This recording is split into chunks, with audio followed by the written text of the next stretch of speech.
to Between the Shelves, the premier Save a Library podcast. I am your host, Alex, and this week I am joined by tech services extraordinaire, Sean. Hi, Sean. Hey, extraordinaire is crazy, but thank you. Tech services ordinaire, Sean. Okay, jeez. So, Sean. Yes. We are the resident movie buffs of Save a Library. I think that's fair to say. I don't think anyone will fight us on that point. So, on this episode, I want to talk to you about last year, like our own personal movie recap for 2024. And we have the Oscars to look forward to. That's coming up in early March. Yeah. So, I want to talk to you a little bit about what you have yet to see as we're getting ready for the Oscars, what you're excited to see, and maybe we can get into some predictions, but I don't want to step on that too much because we will have dedicated Oscar episodes later in the year. For sure. So let's get right into it. Your 2024, what was your movie year like in 2024? I watched a lot of things in the theaters, which was fun.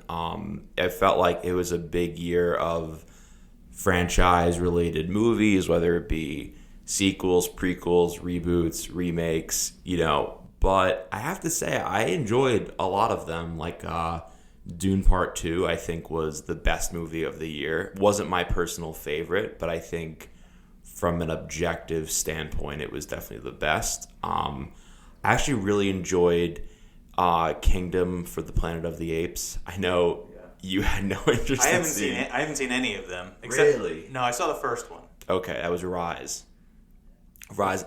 Well, no, the Mark Wahlberg. Oh, the Mark Wahlberg one. No, so this is so there was Rise, Dawn, and War. That was like in the 2010s, and then Kingdom of the Planet of the Apes came out last year. Wow, so this is the fifth one in the new series? Fourth one in the new series, yeah. So you don't count the original? The one with Mark the Wahlberg? Remake? No. That's not related to That's these at all? not canon to this at all. Oh, interesting. Yeah, so I didn't really know what to expect because I felt like they were just trying to kind of milk the franchise because it's such a popular thing. It's been around for, 60 years? Even more than that?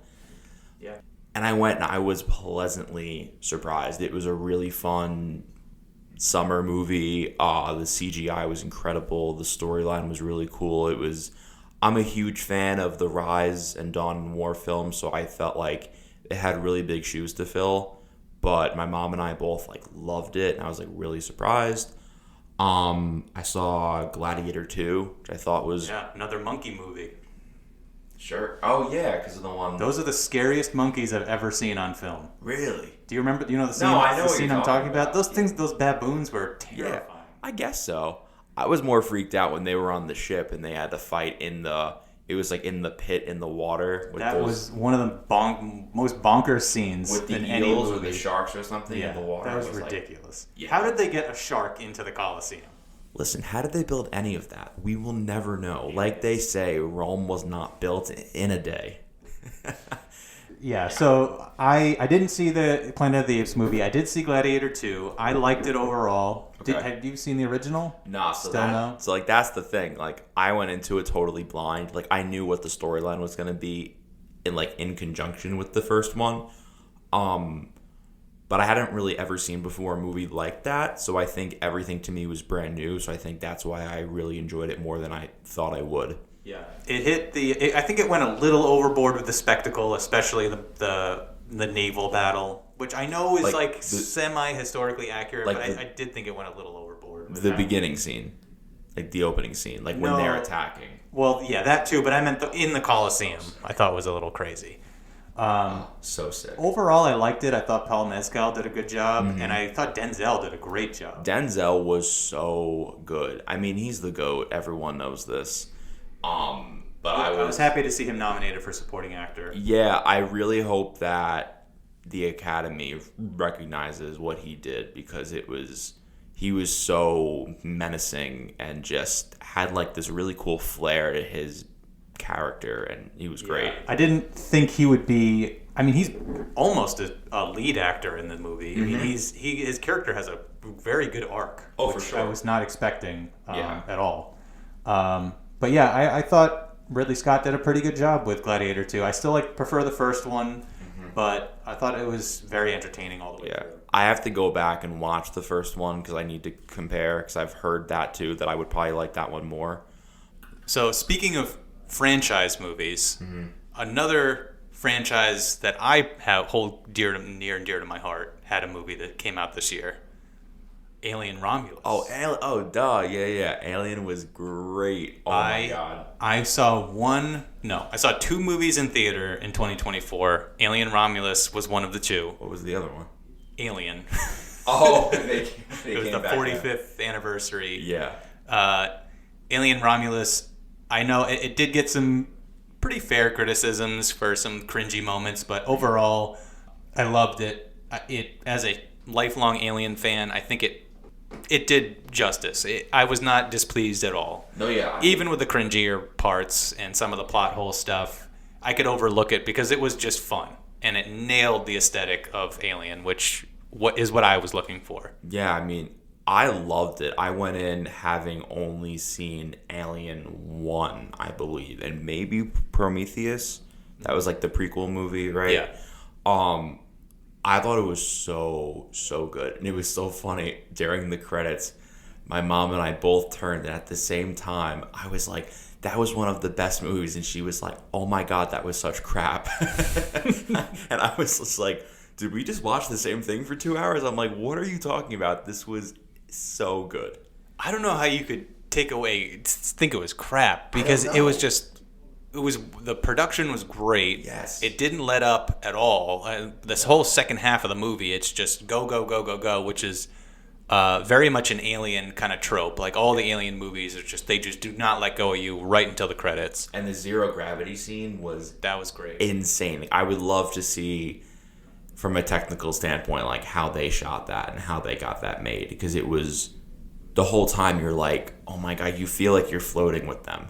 Yeah, because that goop is flying around, right? Like from the alien egg. Alien blood, yeah. Yeah, and it's acid like blood. It's like burning through everything, and you're just like, oh my God, like it's right by them. It was so tense. It was so good. Yeah, I thought Fede Alvarez did a fantastic job, and I heard rumors that he might be doing a sequel to Alien Romulus, which I'm totally fine with. So, yeah, we could do a whole episode on Alien, which I'm sure. We'll save that for another time. Were there any other standouts or surprises from 2024? The movie Long Legs with Nicolas Cage. I know you were not crazy about it, but I was pleasantly surprised. I'm not a huge Nick Cage fan. Some of his movies they either hit or miss for me. But I'm a huge, like, spooky horror person, so I went into it not knowing what to expect. That scared me so bad. Yeah. And I don't get scared easily. I thought it was so good. Yeah, I was lukewarm on it. I didn't love it. I did see it at home, though, so maybe the theater experience would have been different. Could be, yeah. But, yeah, again, Nicolas Cage, he's hit or miss, and I felt like this one was more of a miss for me, but even with his misses, he's so entertaining to watch. Oh yeah. I mean, there's no character like this. No, this one, I mean, like just the makeup alone that they were able to do on him, he was so menacing and just so haunting almost. And it was, again, I went with my mom, and right when the credits rolled, I was like, oh my God, that was the scariest thing I've seen in years. And she's like, I was like, what is going on? I'm like, did we watch the same thing for the past 2 hours? She has a high bar. Seriously, yeah, because a couple of my other friends had gone, and they were like, no, it's going to scare the crap out of you. And I was like, okay, like, I'm usually good with that stuff. No, I was freaking out. All right. I haven't seen a good an actual scary movie in a while. But, I don't know, maybe 2025 will change that. Hopefully. I want to mention one that kind of caught me by surprise last year, Challengers. Yes. What did you think of Challengers? I love Challengers. Same. I thought it was... It kind of came out of nowhere for me. It was not on my radar. I'm not a big... what's her name? Zendaya. I'm not a big Zendaya fan, and I hadn't heard of the other two actors, but they all won me over. I think the two lead actors, I don't know their names offhand, but they were both excellent. Yeah, it's Mike Feist and Joseph O'Connor. Thank you. Yeah. They were both great. Yeah, great synergy between the three of them. Loved the screenplay. I only saw it because I respected the director. Yeah, for sure. And I was blown away. And it's I don't want to spoil anything, but it's in my top 5 of the year so far. No, I think it is in my top 5. It's a crazy movie. Like, I thought with the tennis, I was a little bit over it by like the end. I was like, okay, there's like a lot of tennis, which obviously it's the point of it. But the screenplay and the score was so good, and the score is getting like a lot of award buzz. I know they've won award. I think they won the Golden Globe for best score. It did have a very cool soundtrack. Yeah, it had such a cool feel and vibe to the movie, and it was just like, I feel like in this day and age, like everyone's like we want something new, we want something entirely, separate from something else, and that's exactly what this was. Like, I've never really seen a film before like it. Yeah, and I've seen my fair share of tennis movies, and I think this one had a very unique way of shooting the actual match itself, which kept me engaged. Because I agree, like any sports movie, how many different ways can you shoot a sports scene? It's been done a million times before, but this one, I actually saw stuff I'd never seen before, and it kept me very engaged. Yeah, like how, when they were having a match and they would hit the ball, how the camera would become the ball, and you would like be following the path of it through. It was like, how did they do that? Like, how were they able to get that shot and to make it look real? And I think they did a great job of capturing the relationship between the opponents. How it is like a very intimate sport where it's a one-on-one. Yeah. So I thought they did a really fantastic job with it. That blew me away, honestly. Yeah. Any other standouts or surprises you want to talk about? I have a couple others I want to mention. Yeah, go for it. So 2 documentaries that I really, really liked this year. The first one I just saw on a whim because it just seemed like unusual to me. It's on Netflix. It's called The Remarkable Life of Ibelin. Have you heard of it? No, I haven't. So I'm not sure if it'll even get any nominations or anything, but I just found it really interesting. It's about this this boy who he was paralyzed basically from his neck down, and he I think he lived in like Denmark or something, I want to say, one of the Nordic countries. Anyways, so he spent his entire life playing World of Warcraft. And he died tragically in his late 20s, I want to say. And his parents were grieving that, their son never got to experience like the full life experiences, like having relationships, having friends and everything, because he was bullied at school. And he just had it seemed from the outside that he had a terrible life. Come to find out, a few weeks after he passed, his parents start getting inundated with emails and messages from this huge online community that he'd fostered through World of Warcraft and his blog that his parents didn't even know about. And then so the documentary kind of traces back his whole life, his online life, through World of Warcraft and his blog, and all the friends and relationships he had virtually that his parents didn't even know about. And it's just a really moving tale about online communities and where you can find, your people there, and it's just, and the struggles he had to go through, and because he was keeping his handicap a secret from even his online community because they obviously couldn't see him. Yeah. He was just an avatar in World of Warcraft. Wow. So it's just really, really interesting. That sounds like so touching. Like, obviously tragic, but like very inspiring, hopefully, to other people that are going through something like that. Yeah. And it was really poignant, like seeing the parents' reaction. Because they were just devastated that their son passed away. Not only losing his son, but like the tragedy of like that son never getting to experience like life, but then coming to find out that he did. Just in a whole different way. Yeah, and then just getting like his whole life, just a flood of his whole life that you didn't even know about, like all at once. It was. Oh God! If I was a parent, I would be watching that thing in tears. Yeah, it was very affecting. Yeah, I'm sure. That's what a great story and great just thing to tell. That's and it's a pretty short movie too. I think it's around 90 something minutes. So okay. And then the other documentary I wanted to mention really quickly, this one is shortlisted for the Oscars. They haven't announced the nominees yet, but as of this recording, it's shortlisted. It's called Soundtrack to a Coup d'etat. It's set in the 60s, and it's the true story of America, the U.S. government, basically using its influence and the CIA and some nefarious means to overthrow the president of the Congo, the first democratically elected president of the Congo, and replace him with like a puppet, like a U.S. kind of puppet. Oh my gosh, I have to watch this. Okay. It's really, really good. But so there's that whole story going on, which is fascinating. It's like also coinciding with like the USSR and Fidel Castro gets involved and the UN, and it's just like this crazy political story, all true story. But while all this is happening, the U.S. is also sort of putting on this like good guy front for the world and sending out ambassadors to the Congo and Africa to try to win them over while they're doing all this stuff behind the scenes. And what they're doing is they're taking all these famous jazz musicians from the 60s, like Louis Armstrong, Dizzy Gillespie, Duke Ellington, all these famous jazz musicians, and they're like sending them out to Africa as like a goodwill sort of service. Way. And kind of putting up a smokescreen while they're doing all this stuff behind the scenes. So the documentary is really, really well edited because it will like show these jazz musicians playing live, and then it'll cut to like, footage from the UN, but it'll still have that jazz soundtrack playing in the background, and it kind of bounces back and forth between these two stories in like a really, really cool way. That sounds so good. Yeah, it's another one in my top 5 of the movies this year. I'm surprised I haven't even heard of that. That sounds incredible. I don't even know how I heard about it, but bonus, it's already available to watch right now for free from the library because it's on Canopy. Oh, that's sick. Okay. So check that out. Oh, awesome. Yeah, and then so I have one more movie I want to mention before we move on.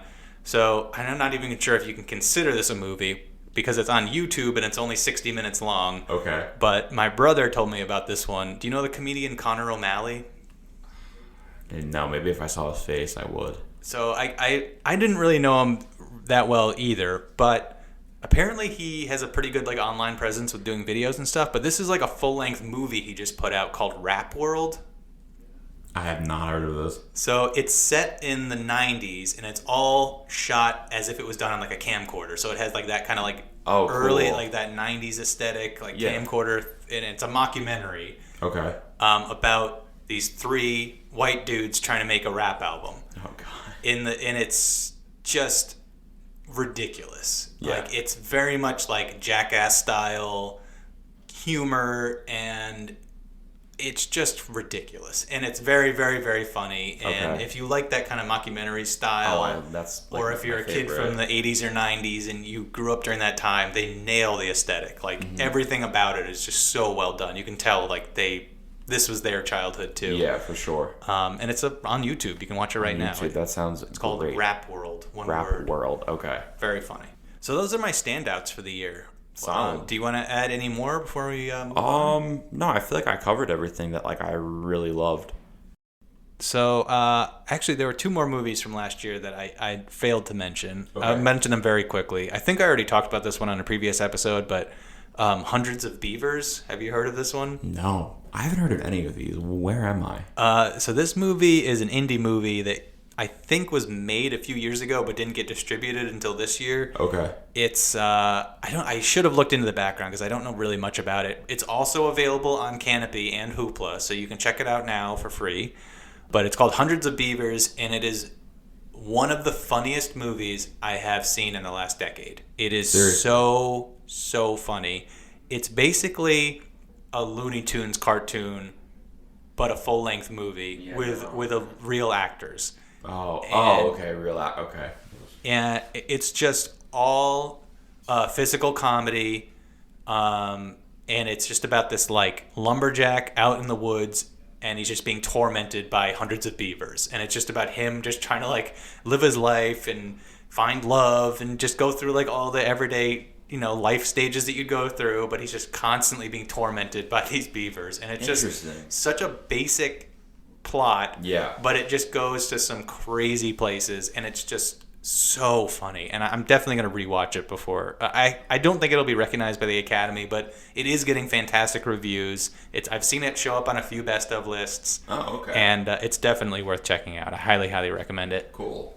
And the other movie is Problemista. I think it was an HBO Max original. I don't remember it getting a theater release. I haven't heard of this either. But it's by the creator Julio Torres, who does another HBO show, the one with ghosts, Les Lucis Spookies, I think he's involved with, or something like that. He's the director, the writer, and the lead actor in it. Oh wow, okay. And it's another like dark comedy where he is an immigrant from Central America. I forget exactly where, but he's on a work visa in New York City, and he wants to be a toy maker.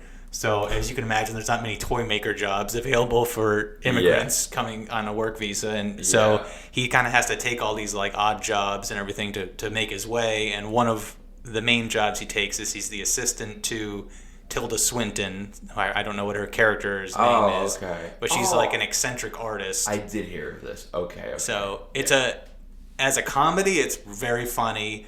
As a drama, it's very affecting because I know what it's like to be a starving 20-year-old person, like struggling to get by in like a, modern America and everything that comes with that. For sure. So it nails that feeling very, very well, and like all the struggles that comes with that, and the uncertainty and everything like that.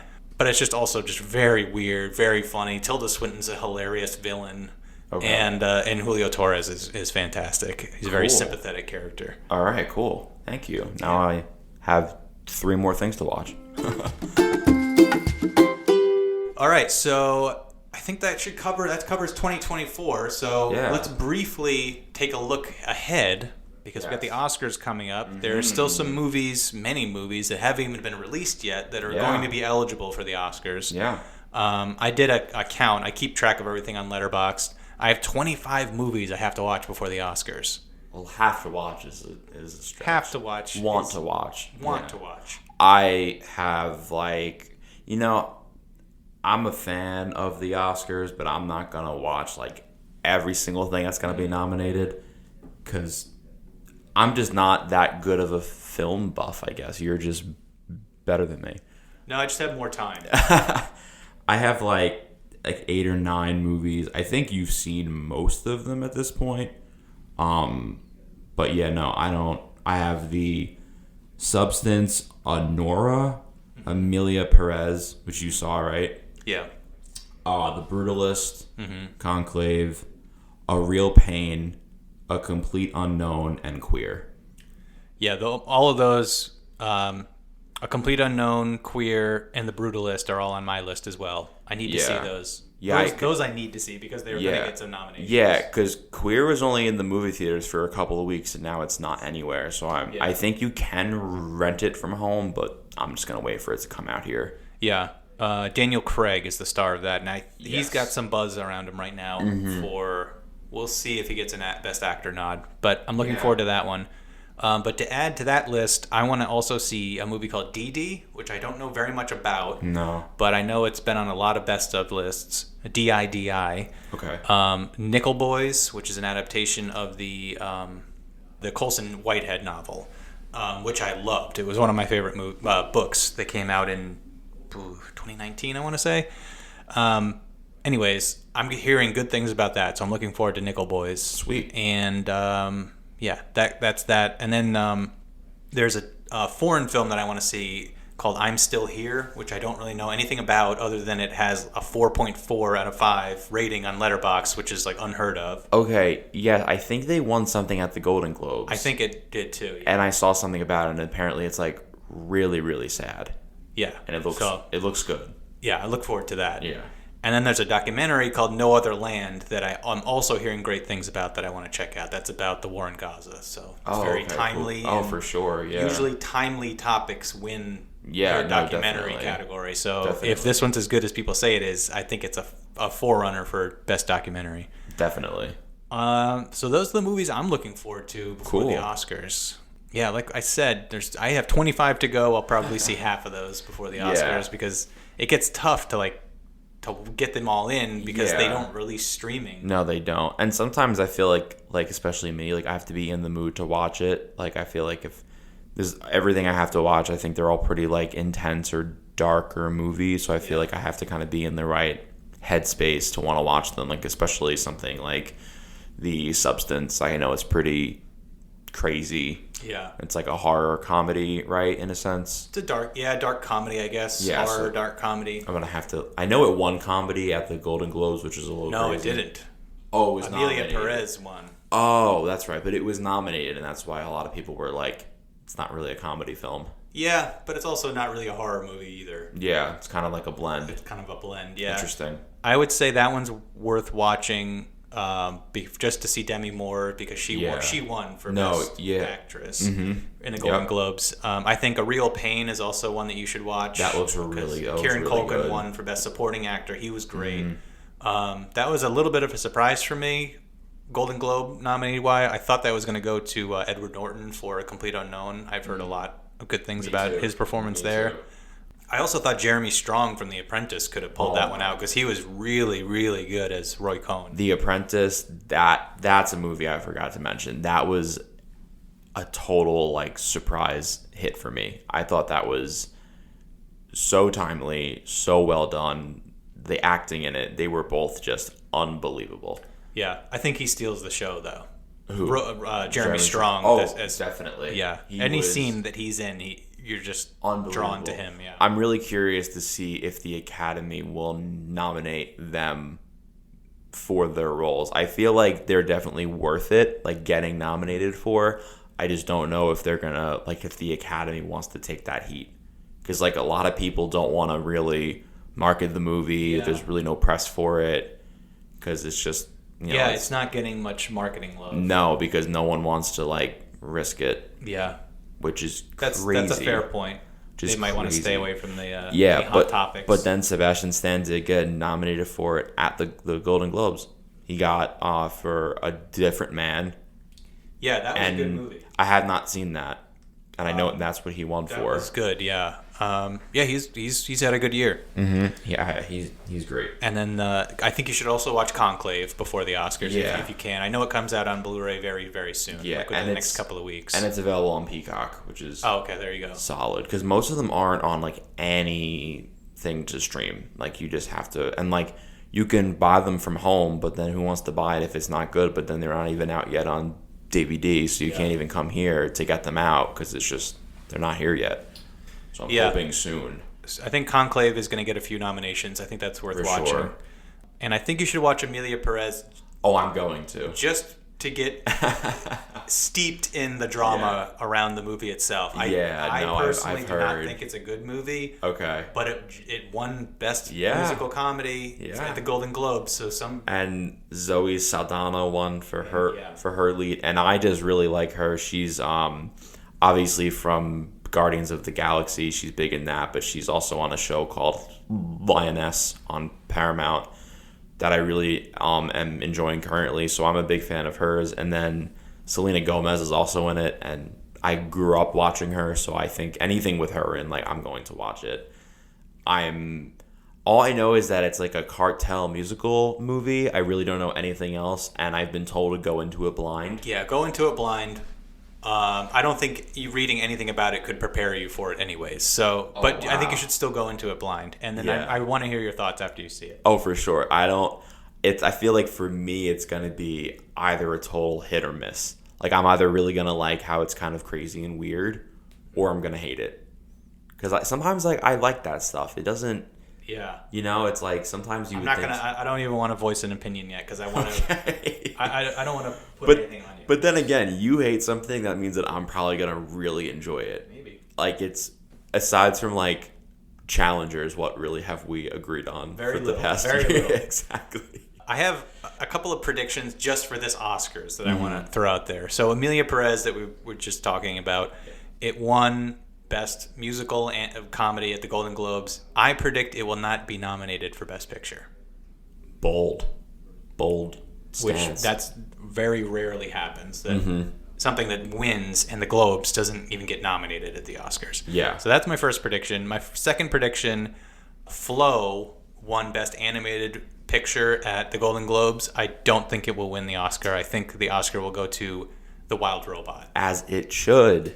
I mean, granted, I have not seen Flow. I don't know what that is. I did see Flow. It's a good movie. It's good. But it's a little too experimental for a wider audience, and I think the Academy favors American animated films a little bit, and The Wild Robot seems to have the country by a grip. Talk about a movie that like will give you all the feels. Like that movie too was like, because I know it's based off of children's books, right? Yes, it was a YA or a middle grade. Yeah, I mean, I never read the books, but I really wanted just to see the movie because Kit Connor, he plays Bright Bill, who's like the main character, is like the young child. And then I didn't know that Pedro Pascal was playing the fox in the movie, and I thought he was very funny, very snarky. Kind of added like a little bit of like grit to the movie. Yeah. I feel like they're definitely gonna make more because there's a lot of books. And are there? Yeah, there's like I remember Marianne was saying that she wanted to read them with her sons. So I am hoping, fingers crossed, that they will make more because that movie I also thought was really good. Yeah. All right, I think we should wrap this episode up by talking about some movies we're looking forward to in 2025. And we'll just quickly go through it because I'm sure we're going to be talking about them at length in future episodes. Definitely. We want to just go back and forth? Sure. All right, I'll start it off. Paddington in Peru. Paddington 3 comes out in 2025. Very soon. I'm looking forward to that immensely. Okay. Paddington 2 is a 5-star movie. Okay. And Paddington 3, I hope will end the trilogy on a high note. Paddington being a 5-star movie is crazy. Paddington 2. Oh, sorry. Paddington 1 is maybe a 4-star. Oh, wow. Okay. Only a 4-star. Well, the first big movie of the year that I'm looking forward to is Captain America: Brave New World. I think the trailers look really promising. The marketing has been really good. It has a really strong cast, and I'm hoping that it is a hit for Marvel because they really need it, honestly. Yeah, snore on that one for God. me. Next movie that you should see is Mickey 17. That comes out in April. That's the latest from Bong Joon-ho, the director of Parasite, one of the best movies ever made. Sure. This is a sci-fi movie. I don't know really anything about it other than it stars Robert Pattinson, and it looks like he is a clone or clones himself. Yes, watch the trailer, and I don't see the whole movie just by watching it. So that's another thing I should have mentioned at the beginning of this episode.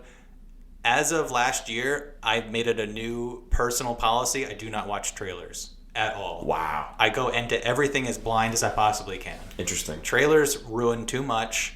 They give you a preconception of what the movie's going to be, and I go into everything blind, and it makes me enjoy them more, I think. Solid. All right, what do you got next? The Housemaid. It is a book by Frida McFadden, very popular. I'm sure most people know what it is. They are filming it right now, and I'm plugging this because I am also working on it, so I'm very proud of it. It's going to be very cool. It comes out on Christmas Day, so I feel like if they're putting a movie out on Christmas Day, it's usually going to be a pretty big hit.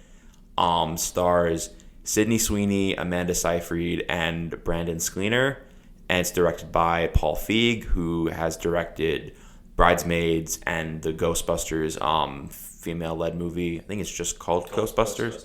Yeah. It's going to be really good. If you've read the book, it's going to be pretty similar to the book, I think, from what I've seen. But if you haven't read the book, definitely read it because it's very good. A lot of twists and turns, and I'm very, very pumped for that one. Yeah. That's usually a movie that would not be on my radar, but I will watch it just to see your name in the credits. Oh, my God. Thank you so much. How kind. Yeah, I'll give you that. All right. Next one I want to mention quickly is Guillermo del Toro, one of my favorite directors, has a new movie coming out. He is doing his take on Frankenstein, so that should be interesting. Oh, that'll be cool. I had no idea. Yeah, that's coming out probably, if I had to guess, probably around Halloween time. Yeah. I look forward to that one later in the year. Yeah, and it looks like I'm just pulling up an article right now. It looks like Paul Thomas Anderson, maybe the best living director, in my opinion, has a new movie coming out called The Battle of Bacton Cross, which I know absolutely nothing about. I'm literally just learning about it now. I know his name, but what else has he made? Because his last movie was Licorice Pizza.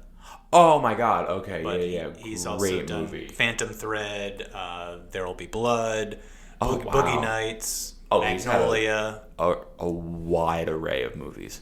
Yeah. He's sweet. An absolute legend. Yeah, for sure.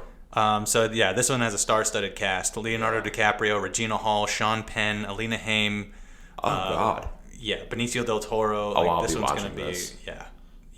Anything with Leo, I will watch. I don't care if it's bad or not, because I feel like he doesn't do anything bad. Yeah, I'm super excited for that too. And then I guess one more movie, Fantastic Four: First Steps. Alex is so excited right now. If you guys could only see, I think that's gonna be really good. I was a little questionable about the cast choice thing. The cast choosing when it first came out. But from the couple of the promotional pictures that they've released, I have a feeling it's going to be really good. It's going to be really cool. I think they're going to lean heavily into like the comic book part of the Fantastic Four. Yeah. And I hope that they do it justice, because my God, the characters really need it. And Kevin Feige, who's the head of Marvel, is a big fan of those books and of that team, so I think he has a big hand in the movie. So I think it's going to be really good. I think it's going to surprise a lot of people. I hope so. Fantastic Four is my favorite superhero franchise. Mm-hmm. It's been, like I said, hasn't been adapted very well in the past. God, no. And I have fingers crossed. It's set in the 60s, which I think is perfect. Cool. I think that'll help with the style. For sure. And one thing that the Fantastic Four is known for is their art direction, their art style. Jack Kirby is the artist who did it, and he has a very unique style, very unique kind of like cosmic artwork sort of style. Yeah. So I hope they can adapt that pretty well. I think they will. From some of the pictures from set that I've seen floating around online, it feels like they're doing it pretty accurately, and we're getting Robert Downey Jr. in it as Dr. Doom. So I mean, can you really go wrong? I don't know. That I'm not excited about. Oh my God, that to me is like, I'm totally nerding out over it. I just know they're going to do a multiverse thing, and it makes me so upset. Maybe they won't, because everybody thinks that's what they're going to do. Maybe they'll just flip it around and just make it like... But why cast Robert Downey Jr. and cast one of the a million other actors? Because he's such a good actor, and because they need money. It's all about money. I'm going to reserve judgment until I see the movie, Okay. But that's on my list as well. For sure. All right, I think that's all we got. This has been fun. I love talking about movies. Sean, Always. It's been a blast. Thank you. 45 minutes or so flew by. That really did fly. And I look forward to our Oscar episodes. Yes, soon. Coming up real soon. The nominations are going to be coming out in a few weeks. So the Oscar review crew, we're going to get together, and maybe we'll do 1 or 2 Oscar episodes. For sure. Definitely. So I look forward to that. Yes. All right, thanks again. Thank you. And listeners, we'll check you next time between the shelves.